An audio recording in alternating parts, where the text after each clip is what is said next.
Join us every Wednesday for InFocus, a weekly talk show produced by the SKNIS Information Service, where we provide exclusives with key persons within the government and discuss pertinent, relevant, and interesting matters that affect us all. Tune in every Wednesday, live on SKNIS Radio and stream live on Facebook at SKNIS Media and SKNIS Online. InFocus, your government, your business.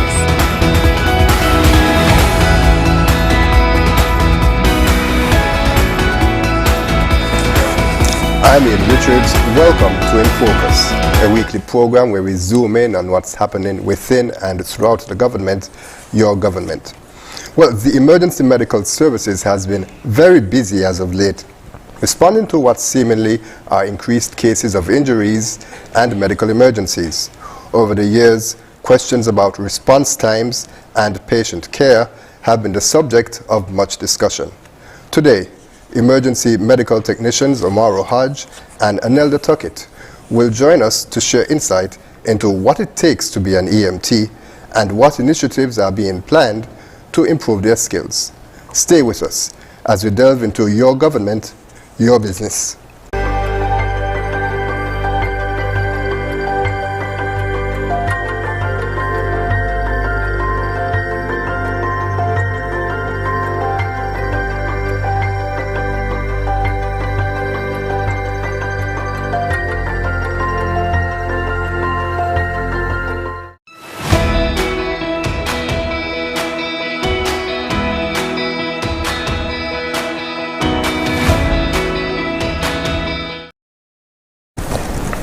Welcome back to InFocus, and allow me to welcome Mr. Hodge and Ms. Tuckett to our program. It's certainly wonderful to have both of you here today. Thank you. Thank you. So let's start at the very beginning. EMTs here in St. Kitts and Nevis. I understand that both of you are veterans, essentially. Tell us a bit about the history of EMTs here in St. Kitts and Nevis. The service started in 1999, where it was decided that they needed more to this service in terms of what fire provided at that time. So instead of the load and go, we would have hands-on care provided to persons before they get to the hospital. So that was the start. So the training started then and finished the same year, and that was the birth of the EMS department in 99. Okay, and essentially, Mr. Hodge, tell us what is the scope of an EMT? Well, the scope of an EMT pretty much goes from responding or receiving the call, responding to the call, and all the way from minor injuries, that is cuts and bruises at times that we get called for, all the way up to childbirth. So scope is very broad for EMTs. All medical emergencies that has anything to do with human beings. That is our scope. How does that play out in the sense of, you said cuts and bruises? Obviously, it doesn't mean if you fall and you scrape your leg, you don't call the EMTs for that. But Very so true. what would qualify as a cut and bruise? Traffic accidents, where it's just bruises, cuts. Nobody knows exactly internally what's happening to the patient. So it's always best to err on the side of caution and call when it comes to situations where there's an accident. And I would admonish the general public not to move individuals when it comes to accidents as well, because you don't know if their spine is damaged, if they have a broken leg and it's not visible, they could have a fracture still. So it's always best to wait.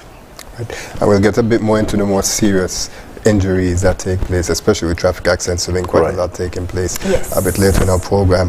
But let's talk a bit about EMT Week. I know that you recently celebrated that at the end of last month. What can you tell us about that in terms of what does the day represent, or the week, I should say? Well, the week represents the EMTs on a whole, what we do, sensitizing the general public on our role, how we function, what we do as an EMT, our responses and those things. We started off with a church service, and we had sessions in the primary schools and high schools. We did both private and public schools, and we had a Save a Life Day on the Wednesday in the square, where we did demonstrations on certain techniques, the equipment that we use, the things that we have on the ambulance. You could view inside of the ambulance itself. We did blood pressure checks, sugar checks while we were there as well. What was the feedback like from the public? The feedback was great, actually. We had a very vibrant turnout for the EMS week, in particular the Wednesday. The Wednesday we had a good flow of persons coming through. Persons had a lot of questions. They got the answers that were necessary. We actually had a few doctors were actually on standby as well, on hand to bolster all of the information that they were getting. And at the end of the day, I mean, right down from start 10 a.m. right down until 3 when we left, we had flows of persons coming through. So I would say it was a very, very big success. Yeah. And what would you say is the one question that persons asked that you really didn't expect, something that caught you off guard? Well, see, yes. There wasn't anything that caught us off guard. No. Yeah, that's the thing. So what would you say was the main question that they had then essentially? It was about their general health, how they can manage their glucose level, which is their sugar, and their blood pressures. Everyone pretty much knew. They may not have known how to manage some of the equipment, but in terms of saying, yes, I'm going to call and not move individuals, a lot of persons they were in line with our thought processes and the information about not moving individuals when it comes to falls and that sort of stuff. So it was very interactive and nice. The question then is that, have we celebrated EMS Week before? Because I don't seem to recall that happening. We did, yes, in the initial stages, yes, but over the years, no, we have not. So it's been on hiatus. So why the decision to reintroduce it? We saw a need to bring EMS back in focus. The thing is, within St. Kitts and Nevis, the demographic of Kittitians is not the typical Kittitian. We have a melting pot, a much more diverse melting pot of individuals here. And we must give persons the sense that we are here and we're here to serve the general public. And we are professionals at what we do. And we have to not just show up when you're sick and need attention, but we're here for asking questions as well.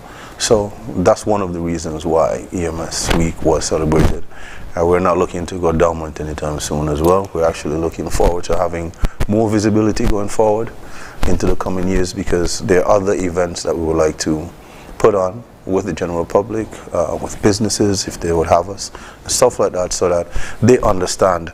Because one of the things that you have to realize is healthcare is not just for health professionals. So, I mean, for us, if persons can get aid in lieu of EMTs arriving, that also helps that individual who is ailing. So that is why we're very much inclusive on having persons have a level of training that can assist us until when we get there, so that we can then pick up from there and then continue and get the persons the relevant care that they need.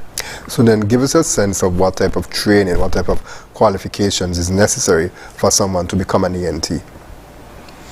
When starting, you would of course need, for any institution, maths and English once you're applying to the government system. Math, English, as science, and of course a driver's license. But besides having the driver's license, you must be mentally competent. This is not for the faint of heart. This is a profession where empathy, respect, care, you must have, because you're dealing with people in their most vulnerable stages. And this is no laughing matter. You can't come to this division or this department and think everything's a joke and, put people's business out there and all that kind of. That level of disrespect is not tolerated in our department. You have to respect yourself, and you have to respect the job that you do, because this is something that persons may not be able to answer for themselves because of the condition that they're in. But they're expecting you to be professional and give them the care necessary so that they, at the end of the day, you may not hear thank you, but at the end of the day, because they're standing, you are getting that thank you because you see them the next day. Previously, you spoke about the fact that the demographics in St. Kitts and Nevis is changing. You mentioned that, of course, communicating with persons is important as the melting pot continues to go here in St. Kitts and Nevis. So then what about the interactions that you all have with persons who don't speak English? How is that managed? Well, that is actually a situation where we're actually looking into that at present. And one of the good things is that we do have persons on staff that is bilingual. In particular, some of the doctors are bilingual. So that eases that process quite easily. Some of the nurses as well. Yes. So what type of medical training do you go through as an AMT? We have a course that you go through. Initially, the course was done by the first group was trained by Mr. Avery from Nova Scotia, Canada. Yes, Canada, right. Yes. So we went through the course. It was a 6 weeks training course where we did the anatomy and physiology, cardiovascular training, and those sort of stuff. The use of the defibrillator. We did labor and delivery as well. We had some water training in terms of water rescue. Yes, so we went to a pool, we went to the beach and did those. And driving training as well in terms of handling the vehicle and, yes, how to drive on the road. Certainly must have been a challenge given that, of course, St. Kitts and Nevis. We have a bit of tight squeeze in terms of the roads. Lots of narrow roads. Especially when there are other vehicles on the road. Yes, that is true. Driving the ambulance, what is the experience like driving the ambulance? Because it's a much larger vehicle. It is challenging. It is very challenging. In my previous appearances on any interview, I would have made an appeal to the general public to give us way so that we can, do what we need to do and get there in a timely fashion, because it's sometimes a struggle getting through traffic. But when you know that it's somebody who's having difficulty breathing, it makes it even more imperative for you to get through traffic, because at any point in time, that person can stop breathing. And then you're going to be the one that's blamed. They're not going to say traffic was bad. So you can't use that as an excuse. But that is one of the things that causes a lot of delays, because we take on every call as if it's our family members. And you can look from the intensity on everyone's face and the adrenaline of the sweat pouring off of our bodies that our minds are set on the task ahead. And it makes it very frustrating when we know where we need to go, but we can't get there because persons are deliberately not moving or slowing down or pulling over in the middle of the road like I had the other day, pulling right in the middle of the roundabout going towards Frigate Bay when I was responding to a call. Instead of pulling left and out of traffic, he pulled right and stayed in the middle of the road and then looked at me like he didn't do anything. So these are situations that you have to, it's more of patience and everything else, but it can be challenging. And it's a life and death situation in that case. Always. Because if there was an accident, then not only would it delay the response to the person who needs the ambulance care, but you yourself. I'm also injured as well. Right. Yes. Absolutely. But and there are times that we cannot use our sirens because of the condition of the patient. So that's why I tell persons, don't ever think that the ambulance has on the lights because they want to get through traffic. We're not going to put the lights on if we're just hanging out. There's no hanging out. We're always on call. We can just finish filling up at the gas station, at the pump, and as soon as the last drop is in, a call comes in, you close up the tank and it's siren from there straight to the patient. So we're always on call. So when we do have those patients on board where we don't have the siren on, be respectful as well, because we still need to get to treatment at the final destination, which is JNF or any one of the other centers. Right, and so given that, what would you say is the overall public view of EMTs? How are you viewed here in St. Kitts and Nevis? As pick up and go. As pick up and go. That is true in most instances, yes. We should take the patient and leave, but sometimes we do have to administer initial care before we leave with that person, especially if it's an asthmatic person who may need oxygen. We do nebulizations on the ambulance, so we could start that process before we actually do get to the hospital. So we also do IVs as well. Sorry? We also do IVs as well. Right. Depends on whether or not the person's glucose level is low. We have to look at that, and we have to apply that. Right. So then persons who might say, oh, they're here a long time, or they loaded the patient, what are they still doing here? They should get them to the hospital. It's because you're rendering treatment that they need to save their lives on the way to the hospital. Yes. Because it's a continuation. We're pre-hospital care. And once the patient gets to the hospital, they would have had an initial set of information from us in the field, and then the doctors would then continue once we get to the hospital. How many EMTs do we have here in St. Kitts and Nevis? Well, in St. Kitts in particular. Let's keep it local. Staff, come on. Approximately. We currently have 44 persons on staff. Okay, that's quite a lot of numbers. Need more. Need more. What would you say is the ideal numbers? Ideal numbers for me, I would say roughly the manpower should be at least double. 88. I would say roughly about 90. Okay. Minimum. Here's why. Because depending on the call, we traverse terrain that when you're moving with a patient, here on St. Kitts, my colleagues in Nevis would probably say the same thing. We don't build thinking that we're going to get sick. So we have narrow entrances, narrow stairwell cases. We build going up hillsides. So it makes it difficult for an ambulance to come with a stretcher to then remove you from your residence. So it makes it very difficult trying to get you out in a time-constrained scenario to get you the medical treatment that's necessary. I mean, St. Kitts is hilly. Persons do build on the hillsides. So it tends to be problematic at times. And as you mentioned, the physical intensity that is required to perform the job, do you typically find that most EMTs are males? Is it a male-dominated field? No, it's not. At least not in St. Kitts. Is that a challenge? Is that a no, challenge? It's not. It's not. Based on how the staffing is comprised at present, it's not male-dominated. No. And most times you're going to call persons would ask, where's the male? How does that make you feel? I said, look at him right here.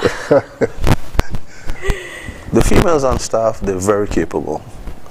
It's just that there are times that, I mean, we are big-boned individuals on St. Kitts and Nevis. So, I mean, at times, we do have to employ the assistance of family members or bystanders in order to get some patients where they need to be. Yeah. Right. Okay. So you tell us briefly, where are EMTs based in St. Kitts? We have 3 locations around the island. The main base is at JNF, where we have the person who answers the phone would be in the office. That's the dispatcher. Then we would have the driver and the other EMTs on duty at that time. We have at Mary Charles, driver and attendant, and down at Poxon Medical Center, driver and attendant as well. So any call that comes in comes through JNF from the dispatcher. Okay, so that basically covers all of the hospitals, which will be Bastille, Molyneux, and also that will be Sandy Point. Yes. So the island is completely covered. Where there's a hospital, there's EMT base there. Yes. How useful is that to carrying out your work? Very. It's very easy in terms of response times. When you have the call, the time it takes for the crew to get to the scene and function. Bear in mind that even though says stationed. Stationed is fluid because we could be on a call prior to your call and we had to have transported that individual to JNF. We may be in Molyneux or may be based in Molyneux or based in Poxon, but because of transporting that patient to JNF, it means that we have to respond from JNF in order to get to you, maybe in Sandy Point, Newton Ground, or St. Paul's. So we have to traverse from there all the way down, and that's why I keep saying the general public should give us way so that we can get there in a timely fashion. So it's not that we're just sitting down waiting on a call. There are other persons that have their emergencies that may have come before yours. Right. Okay, several things. You mentioned that an EMT is essentially the one who takes the calls. Why is that important? Because you would figure that maybe an operator would take the call and pass along the information. Why is it important to have an EMT, someone who is medically trained, to handle that call? So that they can advise the person with any additional help, whether it be if they have to do CPR to start it before the crew gets there. You mean the caller, the person that makes the call? Yes, the person Right. who calls. However, the call initially comes in, when it comes in through 911, it comes through telecom first. And telecom in turn transfers the call to the EMS department once they say they require the ambulance. So once it's known that the ambulance service is needed, the call is transferred to EMS department. The dispatcher answers, and we have questions that we do ask, and we are asking for persons not to take the questions lightly. It's not that we don't care, it's not that we have a lot of questions to ask, but while I'm asking you the questions, the crew could be dispatched at the same time. So the call comes in, EMS department, how may I assist you? My name is Tuckett. You may say, I have an emergency at Dorset. So I would say, hold on please. I would inform the crew, you have a call at Dorset, you can proceed, I will call you back with the necessary information as it pertains to what is exactly happening there. So we do ask questions, yes, but these questions are important. Your age, the exact location, if you live next to a shop, so that we can find you properly in a timely manner. Many past medical history, if you have high blood pressure, if you are diabetic, is the person breathing, what is the person doing right now? All these things are what we need to know so that the crew can prepare themselves to know what they are getting into. So beforehand they can be, in a mental frame of mind to say, well, this is what I'm going to meet, and deal with that. Mm-hmm. Right. And just a quick question, because we mentioned, of course, the fact that you don't know what you're going to meet mm-hmm. when you do a response, and, mm-hmm. and we'll talk a bit more about that as well too, but I want to take us back a bit to 2020 mm-hmm. when COVID-19 was identified first here in St. Kitts and Nevis, it was confirmed. Mm-hmm. How did the EMTs, how did you manage that added stress, that added layer of protection that was needed to ensure that you can protect yourself? Because of course in the beginning we didn't know much about COVID-19, but the service had to continue. True. Yes. How did you deal with that? True. That is true. It did have to continue, yes. We had training on how to don and doff the suits when dealing with COVID patients. So we would, I'm sure you might have seen us in the ambulance driving, well suited out in our white, covered from head to toe. We would put on those. We had training sessions on how to do it properly, the correct way, and then when we were finished, how to take them off the correct way as well, so that we don't contaminate ourselves and our colleagues as well, because we still had to continue functioning after. So we did though, we had the training to do those, and then we just functioned. The department still functioned still. As time passed, and we saw the need to have a separate crew that would just respond to just the COVID calls or COVID related cases. So that was separate from the rest of the department. So everybody else would respond on the regular ones, and this crew would just deal with COVID cases. Mm-hmm. What was the experience like for you, Mr. Hodge? Well, to be honest, it was challenging because you're pulled in so many different directions. Yes, you would be called for a COVID patient, but it never stopped the other patients from needing assistance as well. So when my colleague said that there was a need for a crew that was specifically designated for COVID calls, it actually got to where the COVID calls were so many that it was necessary to have that crew put on, so that we can ease some of the strain on the actual on the staff in general. So that worked to our favor, to be honest, and it also minimized contamination as well. You know, so that worked out very well. But for the most part, it was an eye-opener. The team itself presently is more experienced when it comes to disasters of that nature.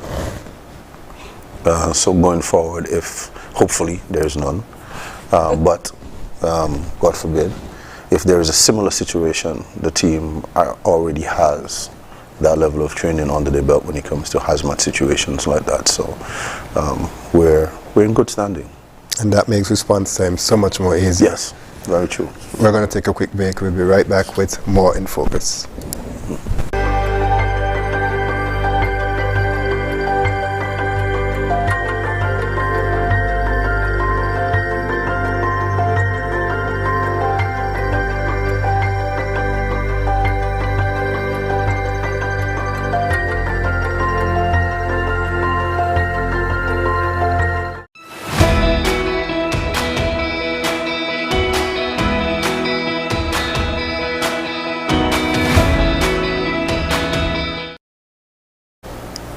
Welcome back to InFocus. We continue our discussions with EMTs, which is Emergency Medical Technicians, Amara Haj and Elder Tuckett.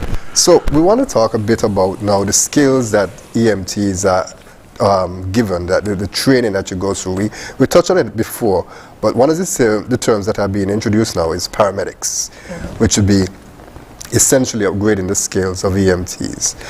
Tell us a bit about, first of all, the difference between an EMT and a paramedic. The difference between the EMT and the paramedic is the level of training that they go through.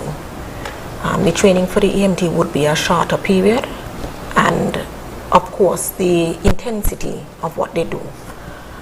A paramedic would do more of interpretations of the EKG readings. And that deals with the heart? Yes. Administering medications, giving injections, those sorts of stuff. That would be paramedic level, yes. So that's a separate training course? Yes. Yeah, very much. Yes. It's a very... The last level. It's a very intense course, yes. How long is the training essentially? It depends on who's actually conducting the course level, to be quite honest. Some persons have a year, some persons have 2 years.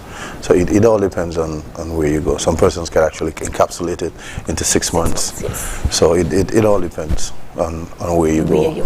Yeah, and who's doing the training. So can an EMT, someone who, well, all of them, because you mentioned there are 44 of them, can any of those EMTs become paramedics if they wanted to? Yes. Yeah. Okay. Is this something that you're interested in, either of you? Yeah, by far. Yeah. Okay. I mean, it is something that is that I think, yes, because as I said, we consider that it's our family members that we're moving, and the reason why I say that is because when you look at it, if someone breaks their leg, you would love to have them get just a little bit of medication just to take the edge off, so that you can actually, we would say package the individual, but make the person comfortable for transport. And with that level of pain, when you have to straighten that leg, that comes with pain. But if you just take the edge off, at least the person can breathe a little bit, so that we can do what we need to do in order to get them to the hospital. So yeah, I would gravitate towards it quite easily, yes. Right, and I know that there was also a recent training that EMTs are basically there to go through. Can you tell us a bit about that? It's actually going on currently.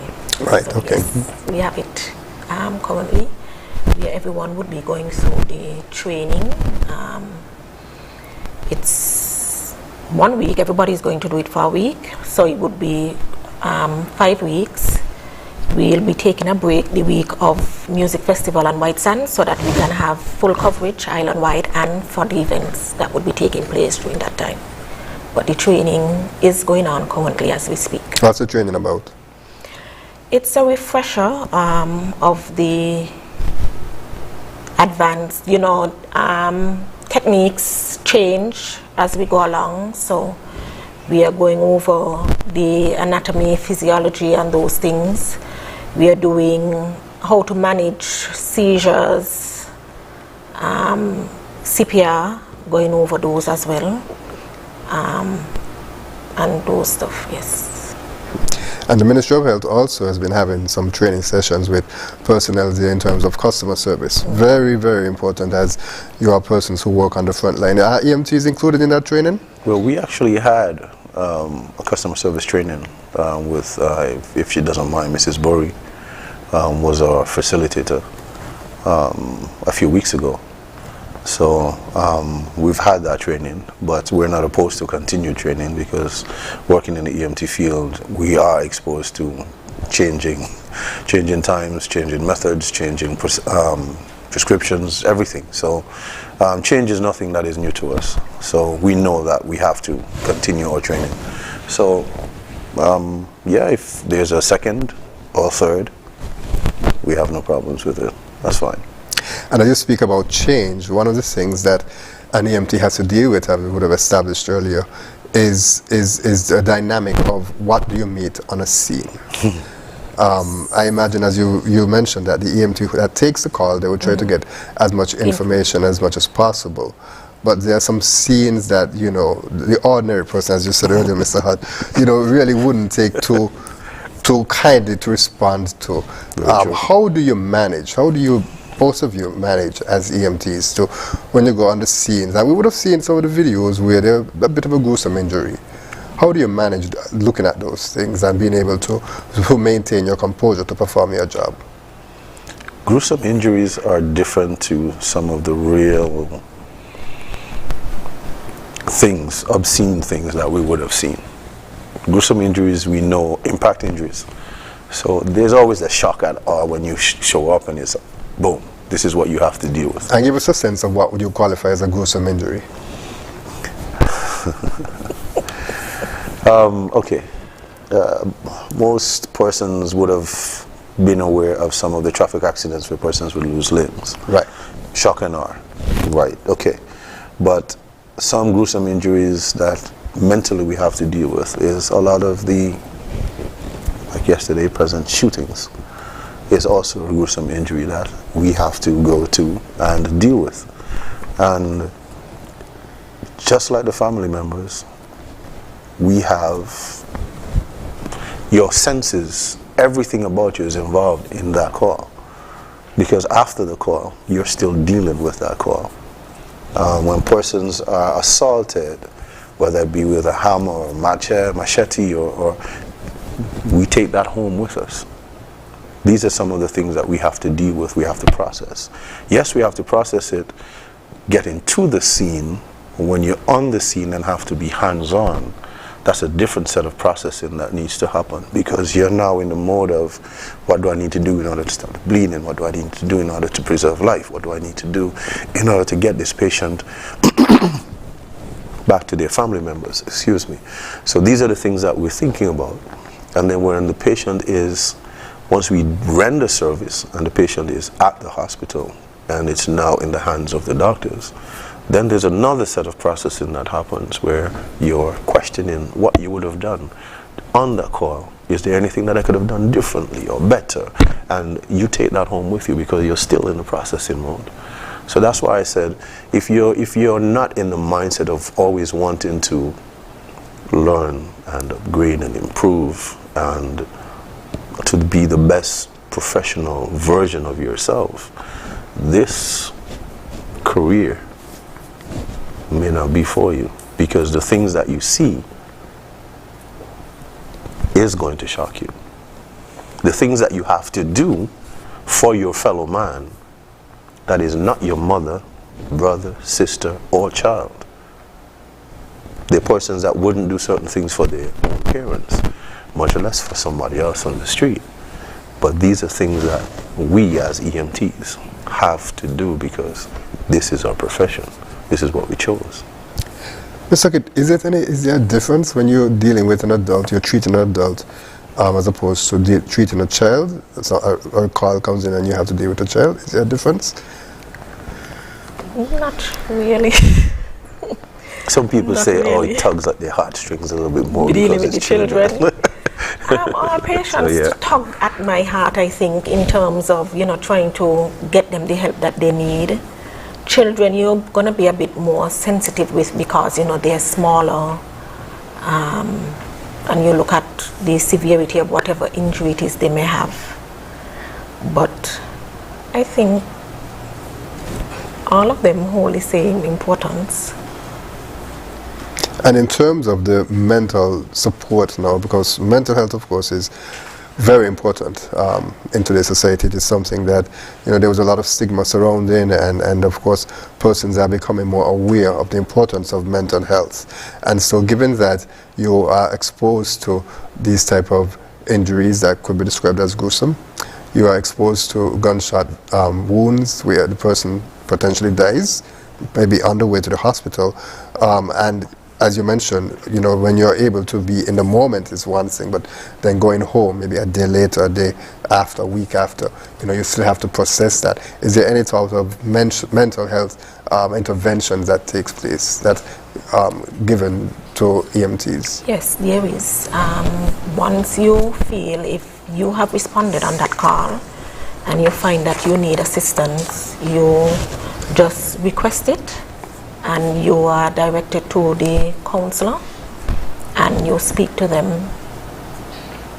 Is there a case, Mr. Hodge, where persons are forced to speak to a mental health counselor? Because as men, sometimes we may not want to admit that, this is affecting us in a certain way. That is true. I mean,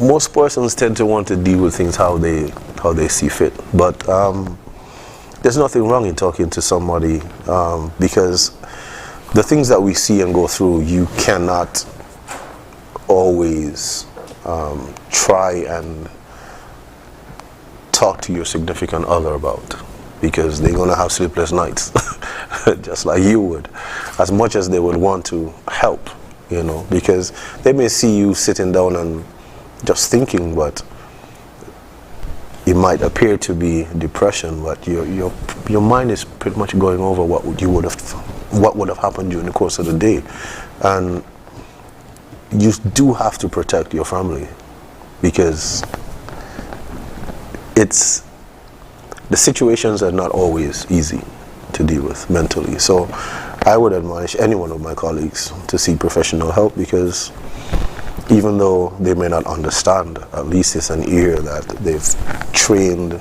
in order to deal with whatever information they get so they can compartmentalize it and not have to regurgitate it towards their families.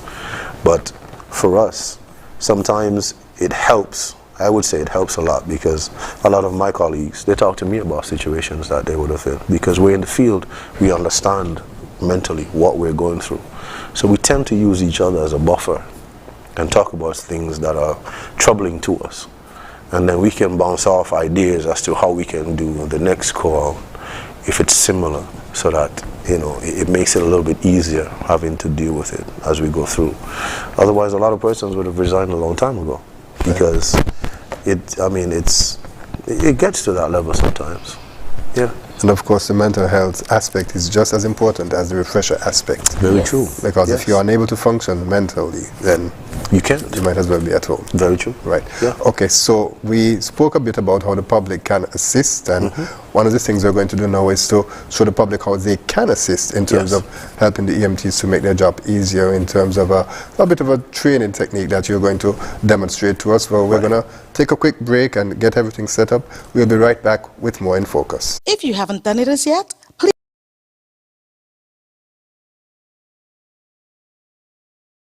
please do it today. Subscribe to our YouTube page at SKNIS Media for regular updates, live coverage, and even more information on your government. While you're at it, like, share, and interact with our Facebook and Instagram pages at SKNIS Media and SKNIS Info.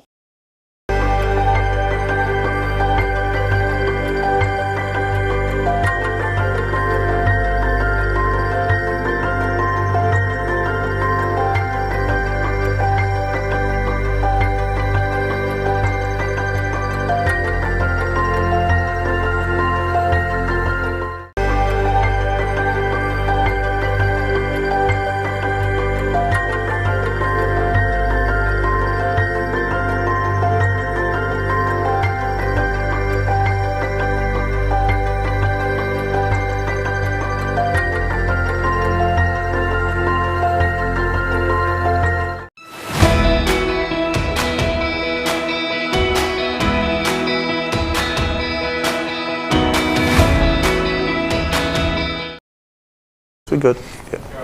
Welcome back to InFocus. As mentioned, we are about to go through a practical demonstration by the EMTs. Mr. Hodge is going to be performing some life-saving techniques for us. Ms. Stuckett, can you explain, please? Okay, he's going to demonstrate if someone would have been in a pool and nearly drowned. Normally, you would find that we would use one of these if the person's face, where we can't get the person to the ear in, but we would use a lift and get the person's throat exposed. And what we would do is to use a bag for ear. This bag goes over the nose and the mouth, and then we will squeeze. Now it was always good to have two individuals, but one person will be holding the bag and breathing. The other, you'll find the chest, the nipples of the individual, and right in the center, you have your breastbone right here. You would lock your fingers like this. Now most persons would bend their elbows. These are supposed to be locked, stiff. And you lock and you press down. Now when you press down, think of about 2 to 2.5 inches down. Sometimes you might feel like you might be breaking the person's chest, but it's always best. And you go 30 compressions by counting. 1 and 2 and 3 and 4 and 5 and 6, 7, 8, 9, 10, all the way up to 30. And then the other individual would breathe twice. Now you see there's air that comes up right here. So it would be here, and here you'll be looking for the chest to rise and fall so that you know that air is going into the person's system. All right? And you do that until you see water that's coming up, until the person starts to gagging or gurgling. Once the person starts to spit up, you turn them on the side. Right. Okay? And so that is something that the EMTs will use, a technique that the EMTs will use, but for persons, because they are not EMTs, they're not trained. So while you may have the device here that will provide the air to them, the person on the beach or somewhere in the kitchen may not have that. So what should they do in that event? In the same way, you then tilt and lift the head back and you breathe by fully covering the individual's mouth. Now, be mindful.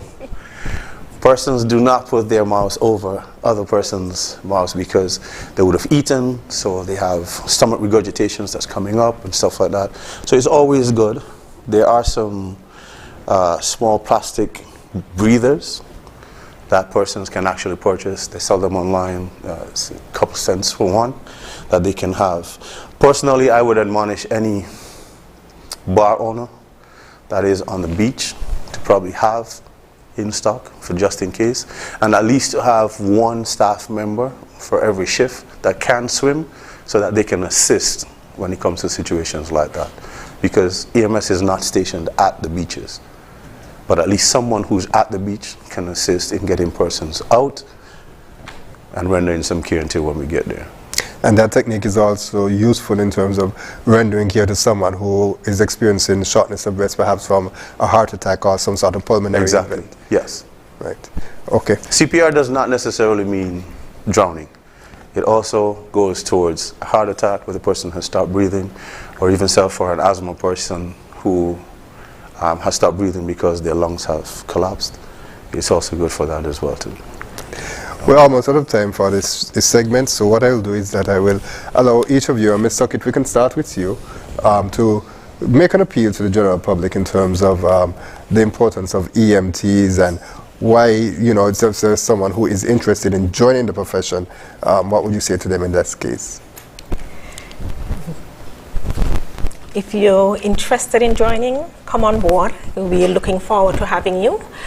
My appeal to the general public would be, if you hear the ambulance, the siren, if you see the lights, or if you just see the ambulance in general, pull to the left. We are responding on a call. We are not cruising. We are not purchasing food. We are responding on a call. We do have an emergency, and we need to get there on time to assist and render care to that person. So please, when you see the ambulance, pull to the left. Thank you. Assad?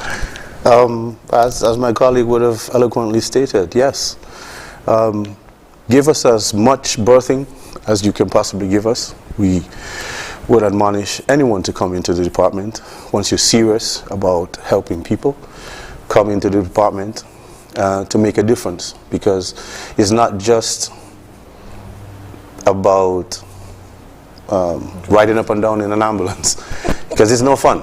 To believe me, it's no fun. It's very labor intensive. It does take a toll on you. Just like every other profession, you're tired when you go home. So I would say come in genuinely wanting to help individuals, wanting to make an impact in your community, so that if anything happens, you can render service. I mean, both of us have been going home, not on duty, and something happens, and we get out of our vehicles, and we go and we see whether or not we can assist. Because it's just like being a police officer, but of a different kind. We're not here to arrest, we're here to help. And please, when calling for assistance, please give accurate information. Don't say one thing and then when we come there, it's something totally different when we get on scene, please, because we do get calls like that. Marijuana is going to be available for persons to smoke, so there's no shame in saying, I had some edibles or something like that, because that allows us to be able to treat you. So please, if you've had edibles, say you've had edibles. There's no need to hide it, because once we start doing our checks, we're going to figure it out. Save us the trouble. Right. Save lives. Yes. Maybe your very own, as they say. There you go. That's Amara right. Hajj and Elder Tuckett, thank you so much for joining us for this edition of InFocus. I would like to thank you viewers and listeners for joining us for this edition of InFocus as well. We encourage you to join us next week at the same place at the same time. I'm Ian Richards.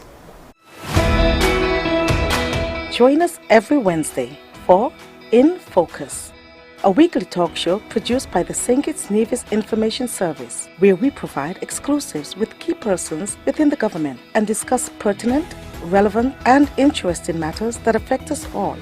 Tune in every Wednesday, live on ZIZ Radio and streamed live on Facebook at SKNIS Media and ZIZ Online. InFocus, your government, your business.